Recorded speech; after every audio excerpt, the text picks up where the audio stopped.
So after my last video on leaving the comfort zone in the name of growth and development, it seems only fitting that I follow it up with the concept of the fear of failure, which is one of the key elements, I personally believe, of preventing people from leaving the comfort zone. Because the comfort zone is something which it's like a blanket which we use to cover ourselves, to protect ourselves from the strange unknown. And even though it can be spiky, it can be cold, it can be disquieting to other people who see it, the comfort zone blanket, it protects us from any potential discomfort, unknown discomfort or pain that we're not ready for. Any kind of pain that we encounter in the comfort zone is something we're already used to. It's something that we've grown acclimatized to. We're ready for our body to respond in, for example, fight or flight to what we recognize. But stepping out of the comfort zone and failing there can bring a whole new level of discomfort and disquieting, which our bodies aren't ready for yet, which we're not prepared for, we don't know how to deal with, which in turn can trigger anger, it can trigger anxiety, it can trigger a massive sense of panic because you're not sure how to deal with the consequences of what you faced up to out of your comfort zone. And the fear of failure can really exacerbate that. It can be fuel, a kind of kerosene to the fear, the fire that's already there, which is one of the reasons why so many people, including myself, can be so reluctant to take that step forward that's much needed. And fear of failure really sucks because it can hold you back from doing so many things. And the best way to describe it, for me personally, anxiety from the fear of failure is an intense, almost itchy feeling kind of inside me, inside almost your bones, your soul, your very core being. It feels like there's an itch there you kind of just want to scratch and just want to go, no, I don't like that. No, that's not a good feeling. I'm just going to put that back in there and just put it back in its safe place again. And recently, I got to thinking about the concept of the fear of failure based on a conversation that I was having with someone a while back, and it really clicked something with me because we were celebrating something that they knew we were celebrating something which someone they knew had gone through, and it was brilliant for them. Well done, that's really fantastic, they've done this thing. And this person we were referring to was a young adult, possibly slightly younger.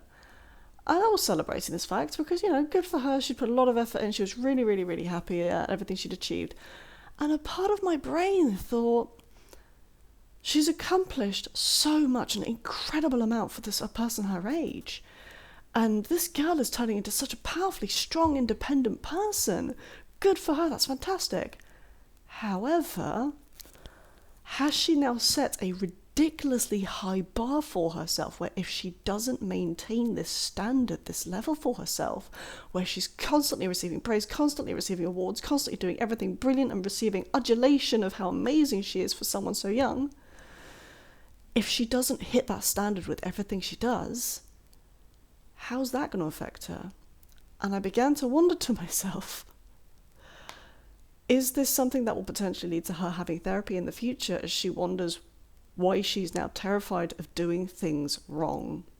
Admittedly, this could also lead into the whole concept of how do people react around her when she does do something wrong? Is she comforted? Is she soothed? Is she further encouraged to try again and everything? Because fact of the matter is, if you don't have an ability, if you don't have a talent immediately in the area you're trying to do, whatever it is, whether it's an instrument or a task in life in general, if you don't have it, you have to learn it. I mean, it's a case of I've been relearning a whole bunch of things in my life which I've never done before, which in turn has given me more patience for people around me who I've been like, how do you not know this? I'm like, well, I didn't originally know this, and at some point you have to learn. So why would I be thrown that somebody doesn't have a particular skill set or way of thinking at this point if I've only just started learning this at this point? And it's curious, because that then further got me thinking on the concept of what is it where the fear of failure stems from,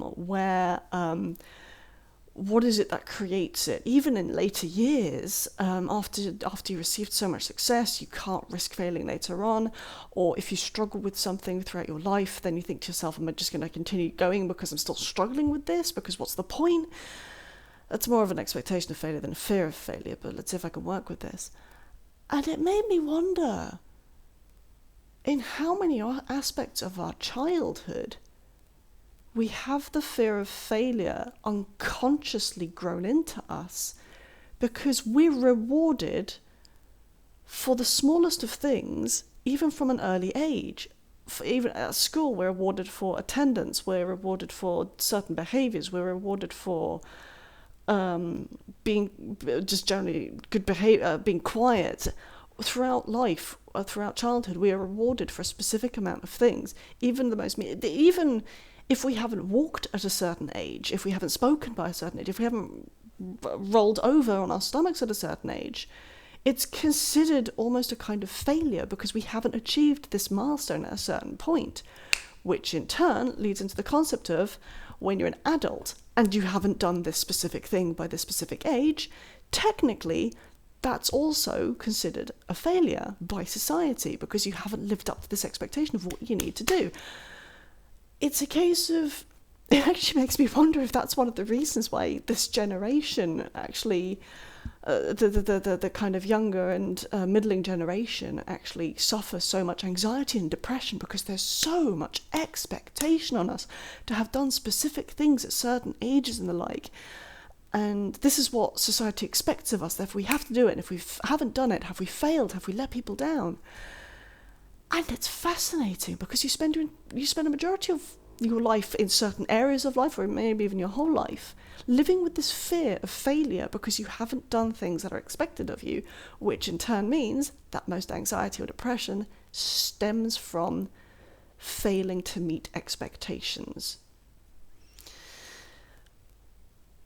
And that's a bit of a mood killer. That's a bit of a brain chemical killer. And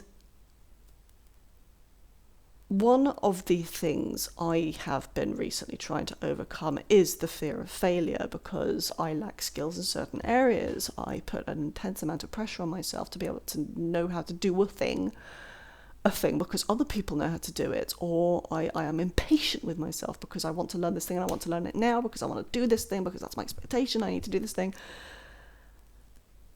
But that's me putting pressure on myself because of a variety of different reasons as well. And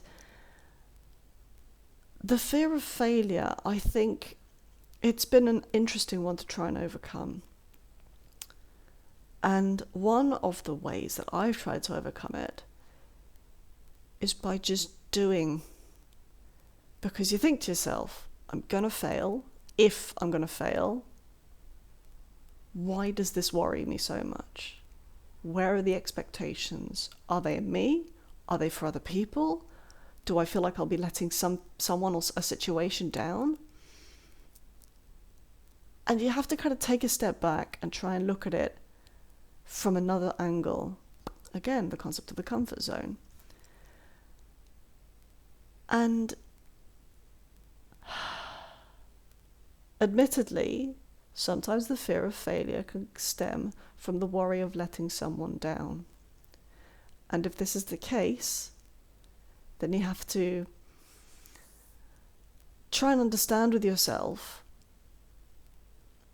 You want to do this thing almost for yourself, for the betterment of yourself, rather than for this other person. Because And I cannot stress this enough. We live for ourselves. We are alive for ourselves. We're not alive for other people. We're not alive for the expectations of other people. We are living our own lives. Therefore, why should the actions we take be dictated by others? There are certain situations in which that is not a possibility. I've got the concept of a job blaring through my head right now, fear of failure at a job. But then what you do is you need to sit down and you need to discuss with your boss at the time how to be able to work through this. I'm failing to complete this task you wish for me to complete. How can we work on this together so I can work around it? And if flight mode kicks in, because you know your boss is going to get angry at you, maybe it's time to move on. Look for something else. Because you're doing the best you can. You're doing what you can with the material that they give you, with the training you've received. And, the worst somebody can do is get annoyed at you, get angry at you, shout at you. Okay, what's that going to do? Is it going to kill me? Is it going to leave me bleeding, lying on the floor? No. Someone's just gotten angry at me and yelled at me. I'm really sorry I didn't meet your expectation. Sometimes it's worth sitting and just discussing with the person. What are your expectations? How can I work? How can I help you with this? How can we help each other with this? And work through it. But the fear of failure puts an overwhelming amount of pressure on ourselves, which admittedly other people can put it on us as well. But again, it's a concept of just talking and understanding where each other is coming from. Because this way, it's possible they don't even realise that you're scared about failing this thing. So, cards on the table here. I struggled with my first month or so in my current job because I was going through a lot of mental processes with change. They moved to the new city. This was the first job I'd had in a while. My previous job, it had been decent, but I had felt like things could have been done differently to encourage me in my role. And I explained this to them when I left. I explained why I had struggled so much in the role. And so I told my boss that I process things very differently to how I expected I would process them, because I told her I was bringing my old way of handling things to this job, and the way my mind processes things has changed a lot, and so I'm now having to modify that in accordance to the role. And she did assist in some ways, but it was more a case of, I feel like she took a bit of a step back when I said that and explained things to me best she could. And there was a point I specifically remember her saying, I need you to do this task, but do this if this is what helps you. She can't understand it. She doesn't understand how my brain functions because we're actually polar opposite in the way in which we process information, how we process things, how we do things. But it's almost like she kind of took a step back and allowed me to do things the way I needed to because I was getting the results she needed, just not in the way she expected me to. Expectations. So I basically explained that I'm learning. I said to her, I want to use this role to try and learn and develop new processes and everything and see if I can apply them for this job. And so far, that has been working. I've still been tense as hell with certain things, but I'm slowly but surely getting to grips with things and adapting to the situation. It's one of the things I discussed in my last video, the concept that if a situation, a coping mechanism doesn't function in a particular scenario, try and look at it from a different angle, because that will then enable you to see it from a different point of view and you can try something new instead. And that's what I've been doing at work. Okay, this hasn't worked. All right, what if I do this instead? And I've been achieving the results I need. And it's definitely been working for me this week and everything. We'll just see what happens later on. But I think in general, it's the idea that if you're afraid of doing so, if you have that sense, that fear of failure, try and understand to yourself, what is it that's holding you back? What is it that's creating that fear? What situation are you going to upset? Who are you going to upset? if you try this thing and it doesn't work. And it's very possible it might lead to some slightly deeper issues, which need to be considered, which need to be resolved. But that's just step one. I find that if I'm undertaking a task and I am worried about what the results or the circumstances of the results will bring, it actually makes me go, oh, that's why I was so afraid of doing that. That's why I was so worried about screwing that up. Okay, this makes sense. And I then kind of apply more logic to emotion to it. Because emotions are decent, emotions are good, but sometimes emotions can override logic, and I tend to use fact-based information to try and combat my anxiety. And which is one of the reasons why I will try and find out the why of things. Because if I understand the why, if I understand the facts behind something, I can go, okay, and then that kind of balances out how my thought processes work, how my mind works. Because then I'm like, okay, this is why this happened. Fair enough. So if I'm able to understand why my mind and my body have reacted to a thought in a certain way, like an anxiety trigger or something like that, then that helps me deal with the flight, or what's it called? There's the flight and then there's the freeze. It helps me deal with that and helps me process it. And I am a very image-based person, which is one of the reasons why I love visuals and games and TVs, just around me in general. I'm a very, very visual person. And my stress and my anxiety speaks to me through images, mental images, memories, that kind of thing. And every so often I'll be doing something and I'll get a flashing image of something, and it's my brain trying to explain to me what it's currently doing to help me.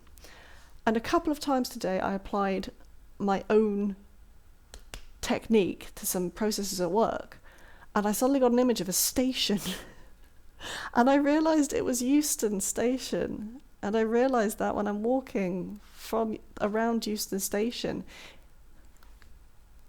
that could be completely wrong. I could be thinking about King's Cross. I have confused those two in the past. Much to my own detriment. And that's when I feel the most confident, when I'm walking through that station, because I know where everything is, most of things. And I have felt so confident walking through that station, and I realised it was my brain telling me, yeah, there you go, you've got this process, you're getting the results you need. This is when you last felt like this is working out for you, well done. And my brain was congratulating me through this image. And I have realised, vulnerability moment here, blah, words, I don't need them, it's fine, I'll just hi, let me try this again. Editing machine, where are you? I've realised that an aspect of my fear of failure, because I haven't fully confirmed all aspects of it, is letting people down. I'm very scared of letting people down. And there's more to it than that. But that's what I feel. And it's a case of, if I do let this person down, what's the worst that can happen? And then it kind of stems from that and it keeps moving. But it's fascinating how just listening to yourself, even if it's listening to that slight hint of pain inside you, can help you process a situation. Because it explains it to you, it explains what's going on in here, and kind of makes it slightly easier to deal with. And through going through this process, I've actually found my confidence slowly but surely going up. Curiously, in fact, since I last posted my last video, I've actually found the confidence to do more things that I haven't previously done, because I've pushed through my comfort zone. And doing that video where I pushed through my comfort zone, where I recognized when I recognized the coping mechanisms and the distractions that my brain threw before me to try and stop me from doing things as a way of protecting me from the fight, freeze, and flight, I've actually found it a lot easier to process. I've actually found it a lot easier to handle, because I pushed through the comfort zone. I went, see, nothing happened. It's all good. Everything's awesome. It's all good. Just take a moment. Be yourself.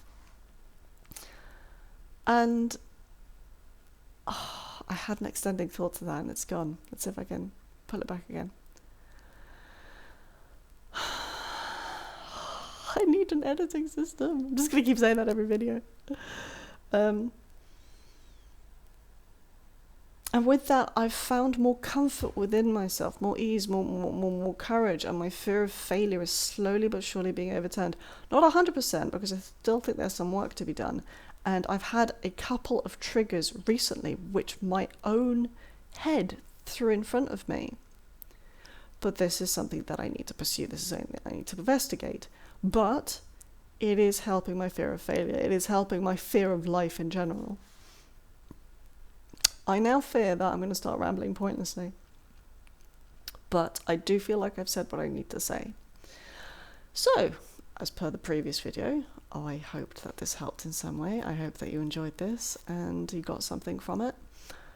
And yeah, we're good. Thanks very much for watching. And hopefully the next video I make, I can actually do words, speak sensibly, and, generally vocalize in a more concept human way. I give up. Good night.